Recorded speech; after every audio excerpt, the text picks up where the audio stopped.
హన్మకొండ జిల్లా ప్రధాన వార్తలను పరిశీలించినట్లయితే ఈ నెల 27వ తేదీన బీఆర్ఎస్ రజతోత్సవ మహాసభను పురస్కరించుకొని ఏల్కతుర్తి దగ్గర నిర్వహిస్తున్నటువంటి సభ ఏర్పాట్లను ఎమ్మెల్యే పల్లా రాజేశ్వరరెడ్డి పరిశీలించారు. ఈ సందర్భంగా ఆయన మాట్లాడుతూ కనీ విని ఎరగని రీతిలో బీఆర్ఎస్ రజతోత్సవ మహాసభ ఉండబోతుందని ఆయన చెప్పిన సందర్భం కనిపిస్తూ ఉంది. ప్రపంచంలోనే అతి పెద్ద సభలు నిర్వహించిన చరిత్ర ఉన్నటువంటి బీఆర్ఎస్ పార్టీ మరొక చారిత్రక సభకు సిద్ధమవుతుందని ఈ సందర్భంగా ఆయన తెలిపారు. ముఖ్యంగా గ్రామం నుంచి ప్రజలు పెద్ద సంఖ్యలో వచ్చేందుకు సిద్ధమవుతా ఉన్నారని, అందుకు అనుగుణంగా అన్ని ఏర్పాట్లు చేస్తున్నామని ఈ సందర్భంగా పల్లా రాజేశ్వరరెడ్డి తెలిపారు. హన్మకొండ జిల్లా నుంచి మరో వార్త చూస్తున్నట్లయితే హన్మకొండ డీసీసీ బ్యాంక్ ఆడిటోరియంలో ఉమ్మడి వరంగల్ జిల్లాకు సంబంధించినటువంటి న్యాయ సేవా సంస్థలు గుర్తించిన కమ్యూనిటీ మీడియేటర్ల 3 రోజుల శిక్షణ కార్యక్రమాలను high court chief justice Sujoy Paul ప్రారంభించారు. ఈ కార్యక్రమంలో హన్మకొండ జిల్లా కలెక్టర్ ప్రావీణ్యతో పాటు వరంగల్, హన్మకొండ జిల్లాలకు సంబంధించిన ప్రధాన న్యాయమూర్తులు నిర్మలా, గీతాంబ, రమేష్ బాబు పాల్గొన్నారు. ముఖ్యంగా సమాజంలో ఏదైతే గొడవలు జరగకుండా శాంతియుతంగా ఉండే విధంగా కమ్యూనిటీ పెద్దలు నడుం బిగించాలని ఈ సందర్భంగా high court chief justice Sujay Paul పిలుపునిచ్చారు. ములుగు జిల్లా ప్రధాన వార్తలను పరిశీలించినట్లయితే ములుగు ఏరియా ఆసుపత్రిలో వైద్యుల నిర్లక్ష్యంతో ఓ పసికందు మృతి చెందిన సంఘటన చోటు చేసుకుంది. ప్రధానంగా ములుగు జిల్లా పర్యటనకు ఈరోజు మంత్రులు పొంగులేటి శ్రీనివాసరెడ్డి, సీతక్క, కొండా సురేఖ వచ్చే క్రమంలో వాళ్ళ ముగ్గురిని కూడా అడ్డుకునేందుకు బాధిత కుటుంబం ప్రయత్నం చేసింది. ఈ క్రమంలోనే పోలీసులు ఆ కుటుంబాన్ని అడ్డుకొని పక్కకు పంపించిన సందర్భం కూడా కనిపించింది. మరోవైపు ఆ కుటుంబం అంతా కూడా బాధిత కుటుంబం ఆసుపత్రి ఎదుట ధర్నా చేస్తూ తమకు న్యాయం చేయాలని డిమాండ్ చేసిన సందర్భం కూడా కనిపించింది.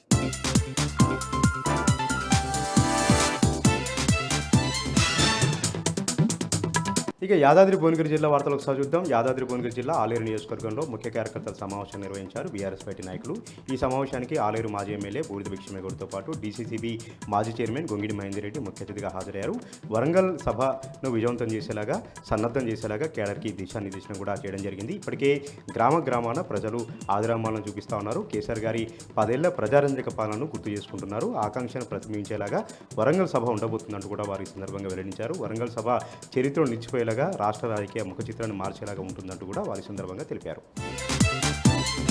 ఇక సూర్యాపేట జిల్లా వార్తలు ఒకసారి చూద్దాం. సూర్యాపేట జిల్లా కేంద్రంలో నకిలీ వైద్యుని అరెస్ట్ చేశారు సూర్యాపేట పోలీసులు. మెడికల్ కౌన్సిల్ అధికారులు ఈరోజు పలు హాస్పిటల్లో తనిఖీలు చేయగా శిరీష పేరుతో ఏర్పాటు చేసినటువంటి కార్డియాలజిక్ ఆసుపత్రిలో ఆ నకిలీ వైద్యులు ఉన్నట్టుగా గుర్తించారు. ఒక ల్యాబ్ టెక్నీషియన్తో పాటు 2 కంపౌండర్లు అక్కడ ప్రజల్ని మభ్యపెట్టి మోసం చేసి కార్డియాలజిక్ సంబంధించినటువంటి వైద్య సేవలు చేస్తున్నట్టుగా కూడా వాళ్ళ సందర్భంగా గుర్తించడం జరిగింది. మెడికల్ కౌన్సిల్ అధికారుల ఫిర్యాదు మేరకు పోలీసులు రంగప్రవేశం చేసి 3 అరెస్ట్ చేశారు. ఆసుపత్రిని కూడా సీజ్ చేయడం జరిగింది. ఇప్పటికైనా సరే ప్రజలు అప్రమత్తంగా ఉండాలి. నకిలీ వైద్యుల పట్ల మెడికల్ కౌన్సిల్ అధికారులు చెప్పినటువంటి నిబంధనలకు అనుగుణంగా ప్రజలు విషయాలు తెలుసుకోవాలి. ఎవరైనా అనుమానం ఉంటే వెంటనే మెడికల్ కౌన్సిల్ అధికారులకు, పోలీసులకు ఫిర్యాదు చేయాలని కూడా వాళ్ళ సందర్భంగా తెలిపారు. ఇక నల్గొండ జిల్లా వార్తలు ఒకసారి చూద్దాం. ధాన్యం కొనుగోలు చేయాలంటూ పెద్దఊర వ్యవసాయ మార్కెట్ యార్డ్ ముందు పెద్ద ఎత్తున రైతులు ధర్నా కూర్చున్నారు, నిరసన కార్యక్రమం దిగారు. మార్కెట్ యార్డ్లో ధాన్యం పోసి 20 రోజులు అవుతున్నప్పటికీ కూడా ఎక్కడ కూడా ధాన్యం కొనుగోలు జరగట్లేదు. అకాల వర్షాలు వస్తూ ఉన్నాయి. ధాన్యం అంతా కూడా తడిసి ముద్దవుతూ ఉంది, రంగు మారుతూ ఉంది. అయినప్పటికీ కూడా కొనుగోలు వేగవంతం చేయకుండా అధికారులు తాత్సారం చేస్తున్నారంటూ పెద్ద ఎత్తున కోదట్టు, జడ్చర్ల రహదారిపైన ధర్నా కూర్చున్నారు. అదేవిధంగా తరుగు పేరుతో, తేమ పేరుతో తమను మోసం చేస్తూ ఉన్నారు, నిలువను దోచుకుంటున్నారు. ఇప్పటికైనా సరే ప్రభుత్వం నిబంధనలకు అనుగుణంగా బయ్యర్లు, మిల్లర్లు తమ ధాన్యాన్ని కొనుగోలు చేసి మద్దతు ధర లభించేలాగా చర్యలు తీసుకోవాలని కూడా ఈ సందర్భంగా వారు డిమాండ్ చేశారు. కలెక్టర్ వచ్చి తమకు సమాధానం చెప్పేంత వరకు కూడా ధర్నా విరమించలేదని భీష్మించి కూర్చోవడంతో ఎట్టకేలకు ఎంఆర్ఓ, ఆర్డీఓ అధికారులు అక్కడ చేరుకొని ధాన్యం కొనుగోలు వేగవంతంగా చేస్తామని హామీ ఇవ్వడంతో ధర్నా విరమించారు.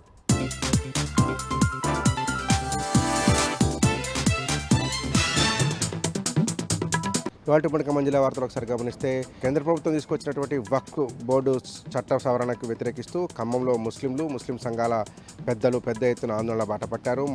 మదరసాలు, ప్రార్థనా మందిరాలు, మసీదు దగ్గర శాంతి నిరసన తెలపడంతో పాటు ప్రధాన కూడలలో కూడా కేంద్రం తీసుకొచ్చినటువంటి వక్ఫ్ బోర్డు చట్టానికి వ్యతిరేకంగా నినాదాలు చేస్తూ నిరసన కార్యక్రమాలు కొనసాగించారు. కేంద్రం తీసుకొచ్చినటువంటి వక్ఫ్ చట్టంలో ఉన్నటువంటి కొన్ని నిబంధనలు రాజ్యాంగ స్ఫూర్తికి విరుద్ధంగా ఉన్నాయని, ఇది న్యాయాన్ని విఘాతం కలిగించే విధంగా ఉంది కాబట్టి కేంద్ర ప్రభుత్వం తక్షణం వక్ఫ్ బోర్డు సవరణ చట్టాన్ని వెనక్కి తీసుకోవాలని డిమాండ్ చేస్తూ ముస్లిం సంఘాలు నిరసన కార్యక్రమాలు కొనసాగించాయి. కొన్ని లౌకికవాద పార్టీలు, లౌకికవాద నాయకులు కూడా కేంద్రం తీసుకొచ్చినటువంటి బిల్లుకు ఎన్డీఏ పేరుతో మద్దతు పలకడానికి కూడా ముస్లిం మత పెద్దలు ఖండించారు. చేశారు. తక్షణం కేంద్రం తీసుకొచ్చినటువంటి ఈ వక్ఫ్ బోర్డు చట్టాన్ని వెనక్కి తీసుకోవాలంటూ డిమాండ్ చేసి ముస్లిం సంఘాలు పెద్ద ఎత్తున నిరసన కార్యక్రమాన్ని కొనసాగించాయి. ఖమ్మం మున్నేరు వరద ప్రభావిత ప్రాంతంలో ప్రభుత్వానికి వ్యతిరేకంగా తిరగబడ్డారు భూ నిర్వాసితులు. తమకు పరిహారం చెల్లించకుండా, కనీసం నోటీసులు ఇవ్వకుండా, తమ అనుమతి లేకుండా తమ భూముల్లోకి వచ్చి పనులు చేస్తున్నారంటూ ఆరోపిస్తూ జరుగుతున్న పనులు అడ్డుకున్నారు. జేసీబీలను అడ్డుకొని రెవెన్యూ అట్లాగే ఇరిగేషన్ శాఖ అధికారులతో వాగ్వాదానికి దిగారు. 2013 భూసేకరణ చట్టం ప్రకారం తమకు నష్టపరిహారం ఇవ్వాలని ప్రభుత్వం చెప్తున్న ప్రత్యామ్నాయ ఇంటి స్థలాన్ని తీసుకునేందుకు తాము సుముఖంగా లేమని చెప్తూ ఆందోళన బాట పట్టారు. ప్రాణాలైనా అర్పిస్తాం తప్ప మా భూములు మాత్రం కోల్పోమంటూ నిరసన కార్యక్రమం దిగారు. డబ్బులు పెట్టి కొనుక్కున్నటువంటి భూములను ఎందుకు ఉచితంగా ఇవ్వాలి? ప్రభుత్వం చెప్తున్నటువంటి భూమి అనుకూలంగా లేదు, అక్కడ ఉండేందుకు నివాస యోగ్యంగా లేదంటూ ఇది చేస్తున్నారు. పోలీసుల ద్వారా బెదిరించి రెవెన్యూ అధికారులు తమతో బలవంతంగా ఎన్ఓసీలు తీసుకునేటువంటి ప్రయత్నం చేస్తారని, చావనైనా చేస్తాను తప్ప ప్రభుత్వానికి మాత్రం భూములు ఇచ్చేది లేదని, చట్ట ప్రకారమే 2013 భూసేకరణ చట్ట ప్రకారమే తమకు పరిహారం చెల్లించాలని మున్నేరు నిర్వాసితులు ప్రభుత్వాన్ని డిమాండ్ చేస్తున్నారు. ఛత్తీస్గఢ్లో మావోయిస్ట్ పార్టీకి వరుస ఎదురు దెబ్బలు తగ్గుతున్నాయి. ఓవైపు ఎన్కౌంటర్లు, మరోవైపు లొంగుబాట్లతో కుంగిపోతున్నటువంటి మావోయిస్ట్ పార్టీకి తాజాగా భారీ డంపును కూడా కోల్పోయారు. నారాయణపూర్ జిల్లా అబుజ్మడ్ అటవీ ప్రాంతంలో దాచినటువంటి ఒక డంపును భద్రతా బలగాలు కూంబింగ్ చేస్తుండగా పట్టుకున్నారు. దీన్ని ఇందులో గుర్తించినటువంటి బలగాలు పెద్ద ఎత్తున ఆయుధాలు అట్లాగే పేలుడు పదార్థాలను స్వాధీనం చేసుకున్నారు. ఈ డంపులో ఎలక్ట్రానిక్ పరికరాలతో పాటు ల్యాప్టాప్ అట్లాగే వాకీ టాకీలు, ఆయుధాల తయారీకి ఉపయోగించేటువంటి సామాగ్రి, పేలుడు పదార్థాలను ఉన్నట్లుగా ఛత్తీస్గఢ్ భద్రతా బలగాలు ప్రకటించాయి. ఇంత పెద్ద డంపును కోల్పోవడం మావోయిస్ట్ పార్టీకి ఒక పెద్ద ఎదురు దెబ్బగా చెప్తున్నారు. ఎందుకంటే బాహ్య ప్రపంచంతో సంబంధాలు కోల్పోయినటువంటి మావోయిస్ట్ పార్టీ కేంద్ర బలగాలతో పోరాడాలంటే ఈ డంపు వాళ్ళకి చాలా ముఖ్యమైనదని, ఇప్పుడు ఆయుధాలు లేకుండా పోరాడడం అసాధ్యమని చెప్పి భద్రతా బలగాలు చెప్తున్నాయి. తొందరలోనే మావోయిస్టులతో జరుగుతున్నటువంటి యుద్ధాన్ని ముగించి మావోయిస్టు రహిత ఛత్తీస్గఢ్ సమాజాన్ని నిర్మిస్తామంటూ కేంద్ర బలగాలు ప్రకటిస్తున్నాయి.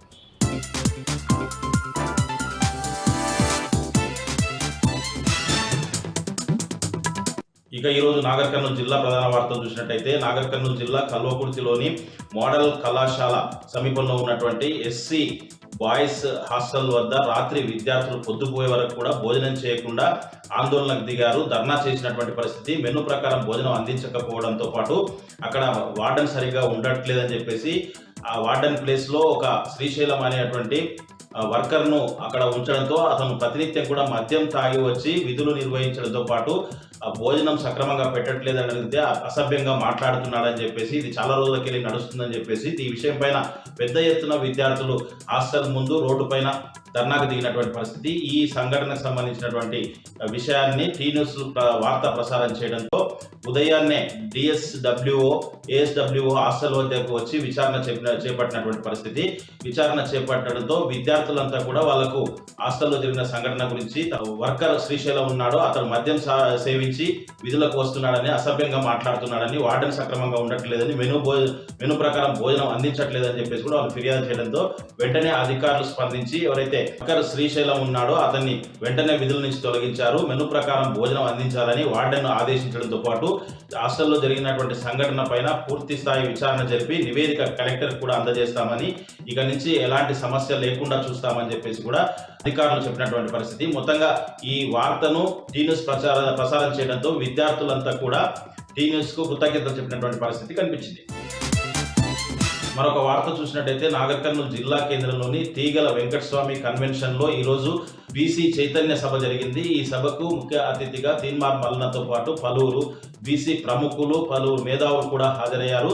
జిల్లా నలుమూలల నుంచి కూడా ఉద్యోగ, నిరుద్యోగ, బీసీ సంఘాల నాయకులు, చాలా మంది బీసీ మేధావులు కూడా హాజరైనటువంటి పరిస్థితి కనిపించింది. ఈ సందర్భంగా వారు మాట్లాడుతూ ప్రభుత్వం బీసీల కులగణన తప్పుల తడకగా చేసిందని చెప్పేసి, దీనికి సంబంధించి బీసీల ఉద్యోగాలకు సంబంధించి నోటిఫికేషన్కి వెళ్లే ముందు ఎట్టి పరిస్థితుల్లో కూడా 42% మీరు ఇచ్చిన మాట ప్రకారం 42% రిజర్వేషన్ అమలు చేసిన తర్వాతనే నోటిఫికేషన్ వెళ్ళాలని, లేని పక్షంలో బీసీల తడాక ఏంటో చూపిస్తామని చెప్పేసి రాజకీయంగా కూడా 42% రిజర్వేషన్ అమలు చేయాలని, లేని పక్షంలో గ్రామాన కూడా బీసీలంతా కూడా ఐకమత్యంతో ముందుకు వెళ్ళడానికి సిద్ధంగా ఉన్నామని చెప్పేసి, ఏ మాత్రం తేడా వచ్చినా కానీ సీఎం రేవంత్ రెడ్డికి బీసీల తడాకా ఏంటో చూపించే రోజులు త్వరలో దగ్గరలోనే ఉన్నాయని చెప్పేసి కూడా వాళ్ళు హెచ్చరించినటువంటి పరిస్థితి కనిపించింది.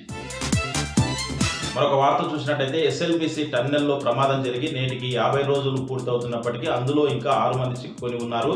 కేవలం 2 మృతదేహాలు మాత్రమే బయటికి తీసుకురాగలిగారు. ప్రతినిత్యం కూడా అక్కడ అన్వేషణ సాగుతుంది. లోపల సహాయక చర్యలను రెస్క్యూ టీమ్స్ ఎప్పటికప్పుడు చేస్తున్నప్పటికీ ఫలితం మాత్రం దక్కడం లేదు. అయితే డేంజర్ జోన్ వద్ద కూడా వెంటిలేషన్తో పాటు కన్వేయర్ బెల్ట్, లోకో ట్రైన్ను పునరుద్ధరించారు. అక్కడ పేరుకపోయినటువంటి మట్టి శిథిలాలన్నీ కూడా ఎప్పటికప్పుడు డీవాటరింగ్ కూడా చేస్తున్నటువంటి పరిస్థితి. కానీ లోపల డేంజర్ జోన్లో ఎలాంటి చర్యలు చేపడతారు అని చెప్పేసి మాత్రం వెయిట్ చేయాల్సినటువంటి అవసరం అయితే కనిపిస్తూ ఉంది.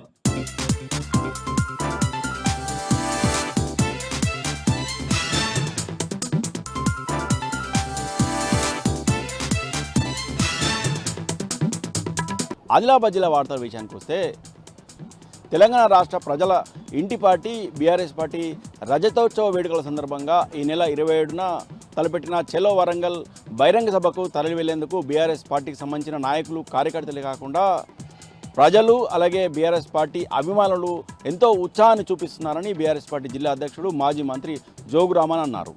చలో వరంగల్ కార్యక్రమంలో భాగంగా ఈరోజు ఆదిలాబాద్ జిల్లా కేంద్రంలోని శాంతినగర్లో వాల్ రైటింగ్ కార్యక్రమంలో పాల్గొన్నారు. ఈ సందర్భంగా మాజీ మంత్రి జోగు రామన్న స్వయంగా వాల్ రైటింగ్ చేస్తూ కార్యకర్తల్లో నాయకుల్లో ఉత్సాహం నింపారు. తెలంగాణ రాష్ట్రాన్ని సాధించిన తెలంగాణ రాష్ట్ర తొలి ముఖ్యమంత్రి కేసీఆర్ నాయకత్వంలో గత 10 ఏళ్ల కాలంలో తెలంగాణ రాష్ట్రంలో అన్ని వర్గాలు ఎంతో సంతోషంగా ఉన్నాయని, అన్ని వర్గాలకు తెలంగాణ రాష్ట్ర ప్రభుత్వం అన్ని వర్గాలకు గత బీఆర్ఎస్ ప్రభుత్వం అమలు చేసిన సంక్షేమ అభివృద్ధి పథకాలు అందాయని పేర్కొన్నారు. మరోసారి రాష్ట్రానికి కేసీఆర్ సీఎం కావాలన్న ఆకాంక్ష ప్రజల్లో గట్టిగా వినిపిస్తుందని పేర్కొన్నారు. ఇక మరో వార్త విషయానికి వస్తే భూభారతి కార్యక్రమంపై ఆదిలాబాద్ జిల్లాలో నిర్వహించిన అవగాహన సదస్సు కాస్త గందరగోళానికి దారితీసింది.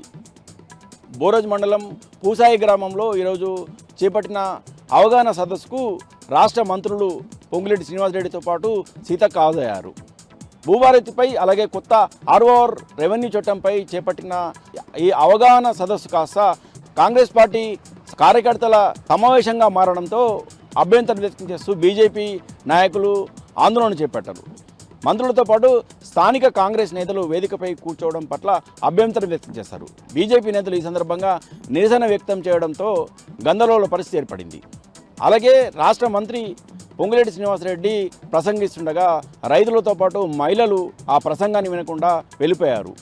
సభా నిర్వాహకులు మంత్రి పొంగులేటి ప్రసంగం పూర్తయ్యే వరకు ఉండాలని విజ్ఞప్తి చేసినప్పటికీ మంత్రి ప్రసంగం కొనసాగుతుండగానే రైతులు మహిళలు సభ నుంచి వెళ్ళిపోయారు. ఇక నిర్మల్ జిల్లా వార్తల విషయానికి వస్తే నిర్మల్ జిల్లాలోని ముదోల్ నియోజకవర్గంలో బీఆర్ఎస్ పార్టీ రజతోత్సవ వేడుకలకు సంబంధించి చలో వరంగల్ సన్నాహక సమావేశాలు నిర్వహిస్తున్నారు. ముదోల్ నియోజకవర్గం బీఆర్ఎస్ పార్టీ సమన్వయ కమిటీ సభ్యురాలు డాక్టర్ పడకంటి రమాదేవి ఆధ్వర్యంలో ముదోల్ నియోజకవర్గం ముఖ్య నాయకులతోని సమావేశం నిర్వహించారు.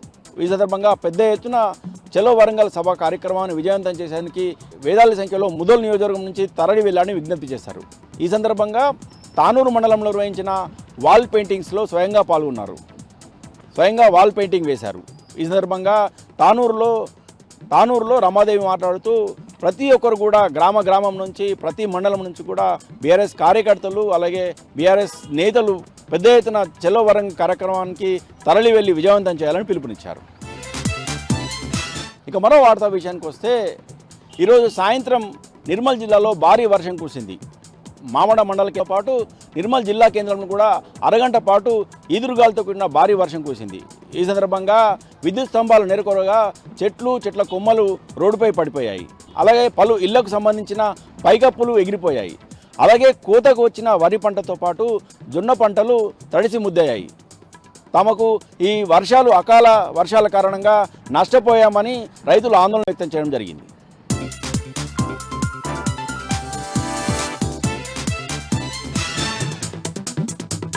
ఉమ్మడి మెదక్ జిల్లాలో ఈరోజు ప్రధాన వార్తలు ఈ విధంగా ఉన్నాయి. సిద్దిపేట జిల్లా వార్తలు వచ్చేసరికి గజ్వేల్ సమీపంలోని ఎర్రవల్లి వ్యవసాయ క్షేత్రంలో మాజీ సీఎం బీఆర్ఎస్ అధినేత కేసీఆర్ ఉమ్మడి వరంగల్ జిల్లా ముఖ్య నాయకులతో ఆయన ఈరోజు సమావేశమయ్యారు. ఈ సమావేశంలో ఎమ్మెల్సీ కవిత కూడా పాల్గొన్నారు. ఈ నెల 27న ఎల్కతుర్తిలో జరిగే బీఆర్ఎస్ పార్టీ రజతోత్సవ సన్నాహక సమావేశంగా ఈ సమావేశం జరిగింది. ముఖ్యంగా ఈ సమావేశంలో సభకు వచ్చే మహిళల కోసం ప్రత్యేక ఏర్పాట్లు చేయాలని చెప్పి కేసీఆర్ ఈ సందర్భంగా దిశానిర్దేశం చేశారు. ముఖ్యంగా తెలంగాణ వ్యాప్తంగా భారీ ఎత్తున ప్రజలు తరలివచ్చే అవకాశం ఉన్న దృష్ట్యా ప్రజలకు మహిళలకు ఎట్లాంటి ఇబ్బందులు కలగకుండా చర్యలు తీసుకోవాలని చెప్పి ఆయన ఈ సందర్భంగా నాయకులకు చెప్పారు. ముఖ్యంగా మహిళల పట్ల ప్రత్యేకమైనటువంటి దృష్టి కేంద్రీకరించి ఏర్పాటు చేయాలని చెప్పి ఆయన ఈ సందర్భంగా చెప్పారు. ఇక సిద్దిపేట జిల్లాలో కురిసినటువంటి అకాల వర్షానికి పెద్ద ఎత్తున పంటలు నష్టపోయాయి. రోడ్లపై ఉన్నటువంటి ధాన్యము అట్లాగే మార్కెట్ యార్డుల్లో ఐకేపీ సెంటర్లో ఉన్నటువంటి ధాన్యం అంతా కూడా తడిసి ముద్ద కావడంతో పెద్ద ఎత్తున రైతులు ఇబ్బందులు పడ్డారు. ముఖ్యంగా గజ్వేలు దుబ్బాక ప్రాంతంలో భారీ వర్షం నమోదైంది. ఐకేపీ కేంద్రంలో ఉన్నటువంటి ధాన్యం తడిసి ముద్దై రైతులు కన్నీరు మున్నరేటువంటి పరిస్థితి. రైతుల్ని ఆదుకోవాలని చెప్పి ఈ ప్రాంత నాయకులు డిమాండ్ చేశారు. ఇక హుస్నాబాద్లో లింగయ్య అనేటువంటి ఒక వ్యక్తికి సంబంధించిన వీడియో ఈరోజు కలకలం సృష్టించింది. ముఖ్యంగా గల్ఫ్లో ఉన్నటువంటి లింగయ్య అనే ఒక వ్యక్తి తనని ఇక్కడికి తరలించాలని చెప్పి వీడియో తీసి ఆయన పంపించడం సోషల్ మీడియాలో వైరల్ అయింది. ముఖ్యంగా సీఎం రేవంత్ రెడ్డి మంత్రులు తనను రక్షించి తన ప్రాంతానికి తరలించాలని చెప్పి ఆయన సందర్భంగా కోరారు. ఇక దుబ్బాకలో ఈరోజు ఎమ్మెల్యే కొత్త ప్రభాకర్ రెడ్డి పర్యటించారు. ఇక్కడ జరిగినటువంటి సన్నాహక సమావేశంలో ఆయన పాల్గొన్నారు. ముఖ్యంగా దుబ్బాక నియోజకవర్గం నుంచి బీఆర్ఎస్ రజతోత్సవ సభకు భారీ ఎత్తున ప్రజలు తరలి రావాలని చెప్పి ఈ సమావేశంలో ఆయన చెప్పడం జరిగింది. ఇటు నార్సింగ్లో ఈరోజు కొత్త ప్రభాకర్ రెడ్డి పర్యటించారు. అక్కడ జరిగినటువంటి సమావేశంలో ఆయన పాల్గొన్నారు. బీఆర్ఎస్ పార్టీ ముఖ్య కార్యకర్తల సమావేశం జరిగింది. ఈ సమావేశంలో ఆయన బీఆర్ఎస్ పార్టీకి సంబంధించిన పోస్టర్ని ఆవిష్కరించారు. అదే సమయంలో అక్కడ పలు చోట్ల ధాన్యం కొనుగోలు కేంద్రాన్ని ఆయన ప్రారంభించారు. ఇక మెదక్ నర్సాపూర్లో సునీత లక్ష్మారెడ్డి పర్యటించారు. నిన్న అకాల వర్షానికి దెబ్బతిన్నటువంటి పంటల్ని పరిశీలించారు. ఆమె ఈ సందర్భంగా మాట్లాడుతూ రైతులకు ఎకరానికి 25,000 రూపాయల చొప్పున నష్టపరిహారం చెల్లించి రైతుల్ని ఆదుకోవాలని చెప్పి ఆమె ఈ సందర్భంగా డిమాండ్ చేశారు. ఇక సంగారెడ్డి జిల్లా వార్తలు వచ్చేసరికి సంగారెడ్డి జిల్లా గుమ్మడిదలలో ఈరోజు పెద్ద ఎత్తున తిరిగి మళ్ళీ ఆందోళన కొనసాగింది. డంప్ యార్డుకు వ్యతిరేకంగా పెద్ద ఎత్తున మహిళలు ప్రతినబూనారు. డంప్ యార్డుని రద్దు చేసే వరకు తమ ఆందోళన కొనసాగిస్తామని చెప్పి ఈ సందర్భంగా మండలానికి సంబంధించిన మహిళలంతా కూడా ప్రతిజ్ఞ చేశారు. ఇక సదాశివపేట మండలం పెద్దాపూర్ సమీపంలోని ఒక దాబా హోటల్లో కూల్ డ్రింక్లో కలకలం చెలరేగింది. అందులో బల్లికి సంబంధించిన ఆనవాళ్లు కనిపించిన నేపథ్యంలో ఒక యువకుడు అది తాగి అస్వస్థతకు గురికాగా స్థానికంగా అది కలకలం చెలరేగింది. ఈ సందర్భంగా దాబా యజమానిపై చర్యలు తీసుకోవాలని చెప్పి స్థానికులు డిమాండ్ చేశారు. ఆందోళన కూడా నిర్వహించారు. అతన్ని చికిత్స కోసం ఆసుపత్రికి తరలించారు. దాబాపై చర్యలు తీసుకోవాలని చెప్పి డిమాండ్ చేస్తూ పోలీసులకు కూడా ఫిర్యాదు చేశారు. ఇక సదాశివపేట మండలం పెద్దాపూర్ సమీపంలోనే మిషన్ భగీరథకు సంబంధించిన పైప్ లైన్ పేలి పెద్ద ఎత్తున బ్లోఅవుట్ చెలరేగింది. భారీగా నీళ్లు దాదాపు 50 నుంచి 60 మీటర్ల ఎత్తుకు ఎగిసిపడిన నేపథ్యంలో ఆ దారి వెంట వెళ్తున్నటువంటి ప్రజలంతా కూడా ఆందోళనకు గురయ్యారు. కొద్దిసేపు అక్కడ ఉద్రిక్త పరిస్థితి నెలకొన్నది. అధికారులకు సమాచారం అందించిన వెంటనే అక్కడికి వచ్చి దాని మరమ్మతులు ప్రారంభించారు.